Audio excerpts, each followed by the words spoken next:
Question number 7 देखो क्या बोलता है, use your method from the, देखो प्रॉब्लम 6 में जो हमने मेथड यूज़ किया था, क्या कौन सा किया था, डिस्टेंस फॉर्मूला वाला यूज़ किया था। तो क्वेश्चन 7 में भी हम क्या यूज़ करेंगे, डिस्टेंस फॉर्मूला यूज़ करेंगे। तो check if these points are on the same straight line, same method, same straight line के लिए क्या करना पड़ेगा, डिस्टेंस की 2 का तीसरे के बराबर आ गया तो होगी, नहीं तो नहीं होगी। And set the points, check your answer. उसके बाद हमने चेक करना है अपना आंसर क्या प्लॉट करके, उसके बाद हमने प्लॉट करके चेक करना है क्या हमारा सही आंसर आता है या फिर नहीं। ठीक है, तो शुरू करते हैं। सबसे पहले आर जो पॉइंट है -5 -1, फिर जो बी पॉइंट है -2 -5, इनको प्लॉट करते हैं डिस्टेंस ऑफ आर बी।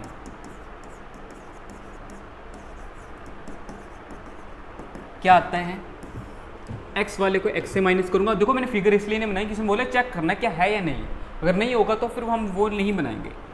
तो -2 को माइनस करूंगा -5 से, और -5 को माइनस करूंगा -1 से। एक्स वाले को एक्स से माइनस, वाई वाले को वाई से माइनस, बस डायरेक्ट करना है। ठीक है,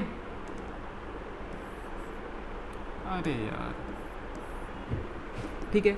तो -2 + 5 का स्क्वायर -5 + 1 का स्क्वायर, तो ये बनेगा 3 का स्क्वायर और ये बनेगा -4 का square.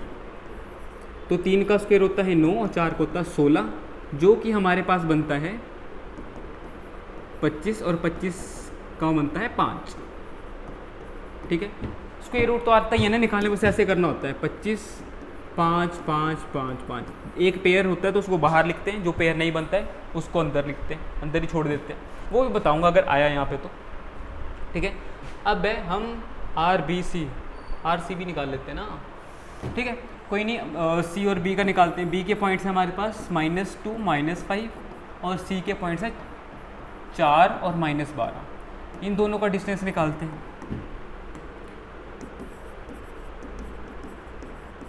Distance of B C क्या आएगा, 4 को माइनस करूँगा -2 से, -12 को माइनस करूँगा -5 से, 4 + 2,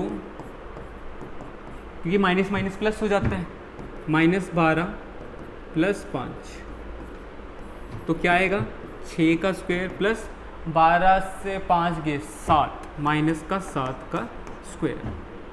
तो हमारे पास यहाँ पे क्या बनेगा, 6 का स्क्वायर बनता है 36 और ये बनता है 49। तो 36 से 1 दे दिया मैंने, वहाँ पे 50 बन गए, 50 और 35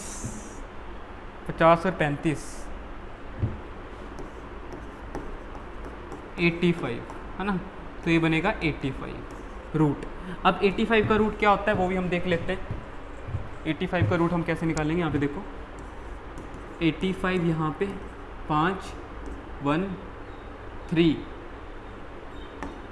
3 बना, 5 7 7 1। अब देखो 5 और 17 बन रहा है, इनके पेयर ही नहीं बन रहे, तो उसको 85 रूट में ही रहने दूंगा मैं। ठीक है, ठीक है, आगे चलते हैं।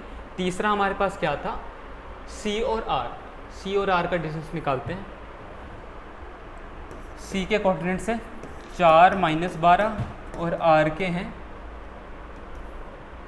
-5 -1, -5 -1। तो निकालते हैं distance of C R. Minus से ये माइनस करूँगा, मतलब x वालों को x से माइनस करता हूँ और y वाले को y से माइनस करूँगा। ठीक है, क्योंकि यहाँ पे -12 था तो मेरे को अंदर रखना पड़ा वो, तो -4 माइनस का 9 बना देगा, और ये -1 + 12, तो ये बनेगा, चलो वैसे लिख लेते हैं -9 का, क्योंकि एक साथ करते हैं, ये बनेगा 11 का स्क्वायर। अब मुझे यहाँ पे कुछ दिख रहा है क्योंकि ये बनेगा नहीं वैसे वाला, ये बनता है 81, ये बनता है 121। तो 8 1 0, 8 2 10, सॉरी 1 1 1 2 बनाता है, 8 0 10 1 गया और 2 202। और 202 भाई साहब किसी का भी नहीं होता, देखो 202 को मैं यहाँ पे करूँगा ना तो 101 बनाता है और 101 प्राइम नंबर होता है, तो इसका मतलब है इसके भी पेयर नहीं बनेंगे, तो इसको भी डायरेक्ट यूनिट्स लिखूंगा। अब मेरे को इतना भी पता होता है कि अगर दो हमारे पास इरेशनल नंबर हो वो कभी ऐड ही नहीं होते, ठीक है, मल्टीप्लाई हो जाएंगे, ऐड नहीं होंगे, सब्ट्रैक्ट नहीं होंगे। कोई भी दो इरेशनल नंबर उनको ऐड नहीं कर पाते हैं, क्योंकि ये नॉन टर्मिनेटिंग नॉन रिपीटिंग होते हैं।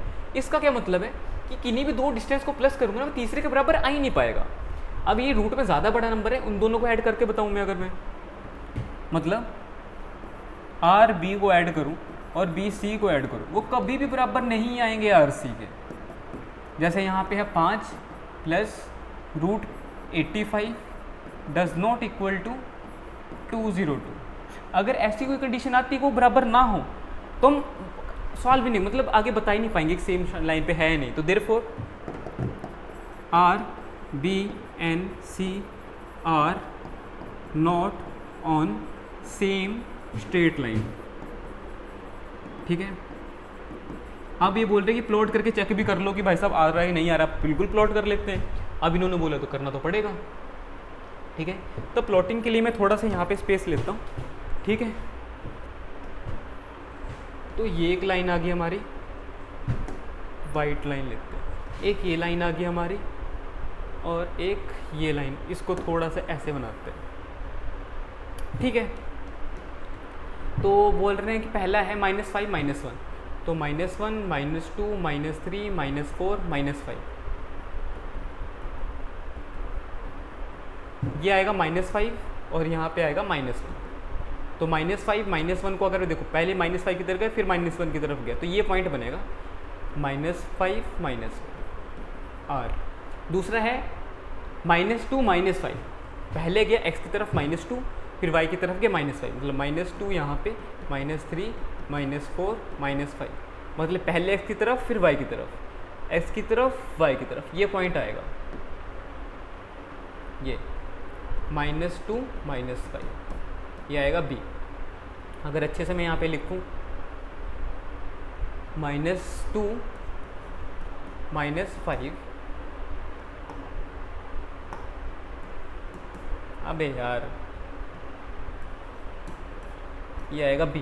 c क्या है 4 -12, x की तरफ 4, 1 2 3 और 4, -12 है तो -6 -7 -8 -9 -10 -11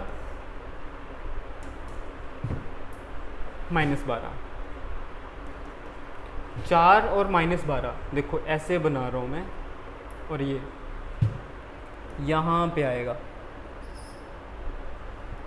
4 -12। देखो मैंने रफली तो बनाया है, अब रफली भी टच कर जाए तब भी मैं कंसिडर कर सकता हूँ, पर यहाँ पे वो भी नहीं करेगा, मैं बताता हूँ, क्योंकि हमारे कैलकुलेशन से तो वो नहीं आया है, ठीक है। अब मैंने प्रॉपर स्केल लेके चल रहा हूँ यहाँ पे ताकि आपको पता लगे। पहले इसको यहाँ पे रखता हूँ थोड़ा ऐसे, अगर इन दोनों को मैंने मिलाया